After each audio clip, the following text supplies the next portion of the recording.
Teacher effectiveness and curriculum. In the following presentation, we will review some important topics regarding teacher effectiveness and curriculum. The agenda is the following. Number 1, teacher effectiveness, introduction and background. A, instructional and management skills. B, personal qualities. 2, types of curriculum by Wilson OL. 3, specialist approach, problems with the approach. 4, enactment, curriculum enactment and context. 5, planning a curriculum, needs analysis, process syllabus, classroom as learning communities, and evaluation.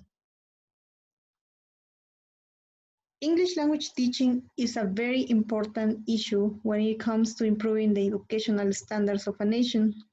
Hence, a lot of research has been done with the purpose to improve teaching practice, being the prime questions, what makes an effective English language teacher, and how can teaching effectiveness to be defined and rated. Several authors have attempted to answer these questions, yet at the moment of writing, there's still no unique definition for teacher effectiveness.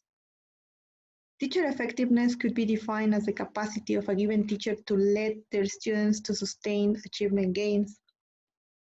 To the American Association of School Administrators, AASA, teacher effectiveness means to have good instructional and management skills, as well as personal characteristics that lead students to sustainable learning. On one hand, these instructional skills deal with the teacher's abilities to deliver their lessons, such as the methodologies and techniques they use, and more importantly, the knowledge and command of the subject matter they must possess, so as to successfully reach the aims and goals of their classes. An effective teacher should have or possess some instructional and management skills. For example, a good command of the subject matter, proper teaching skills, and they should use effectively their class time. They should provide proper evaluation and feedback. Effective teaching involves a good understanding of the curriculum. Other researchers would seem to suggest that there is also a mismatch between students' expectations about their EFL courses and the teacher's view about what an EFL class must be like. This leads to a poor interest and participation on behalf of students in their own learning process. However, it is part of the teacher's job to let students know how the general goals of a course could be achieved so that the students understand why their EFL course not always fulfill their personal expectations and needs. In other words, effective teachers seem to have a clear understanding about the curriculum they should follow so that they reach the learning goals.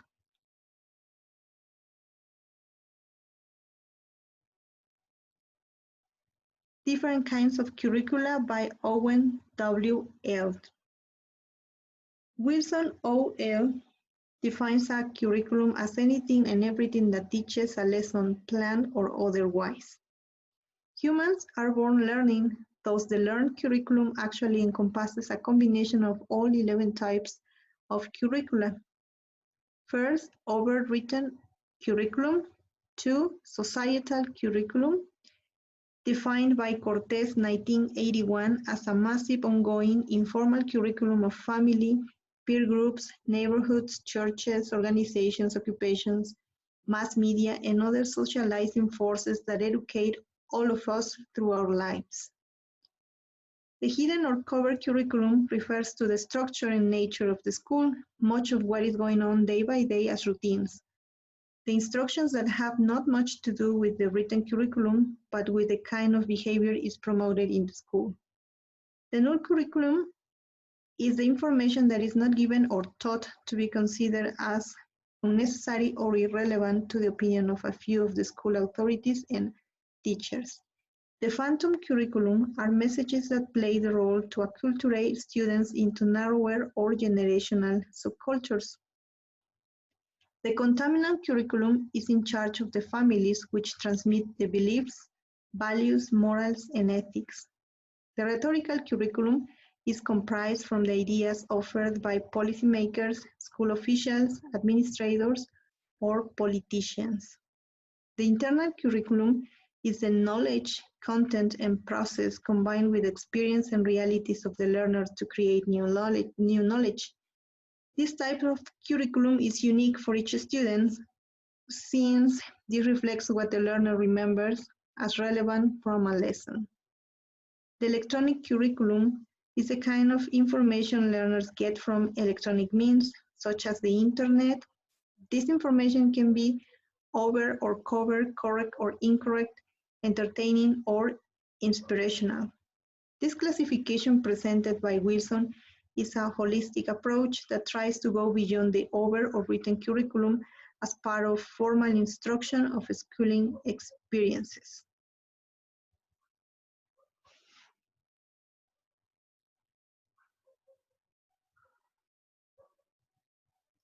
Effective teachers' personal characteristics, values, and ethics. Teaching effectiveness also embodies a series of values and ethics that complement and assure a good professional practice, such as responsibility, punctuality, empathy, politeness, and respect, caring, and among others towards their students and their own practice. According to Johnson, 1989, curriculum possesses some elements. As we can see, first, we have the needs analysis. In the second place, goals and objectives. In the third place, syllabus. In the fourth place, evaluation and teaching methods. And finally, in number 5, the materials.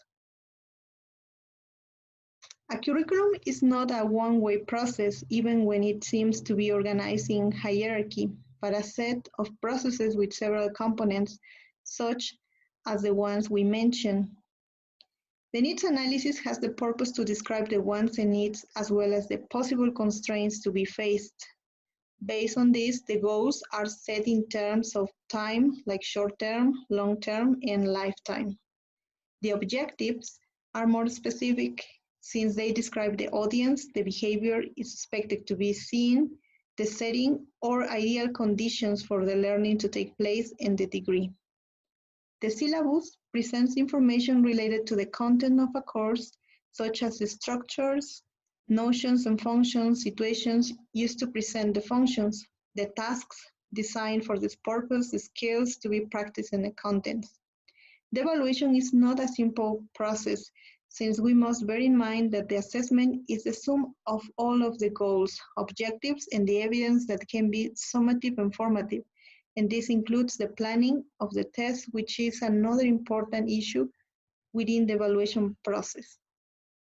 The teaching methods implies the selection of the approach or approaches to ensure the reach of the goals, the method along with the techniques to be implemented in a class based on the aspects mentioned before.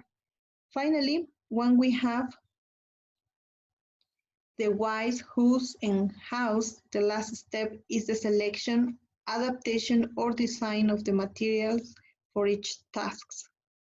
This describes what is called over-explicit or written curriculum because it is a document, part of a formal instruction of schooling experiences.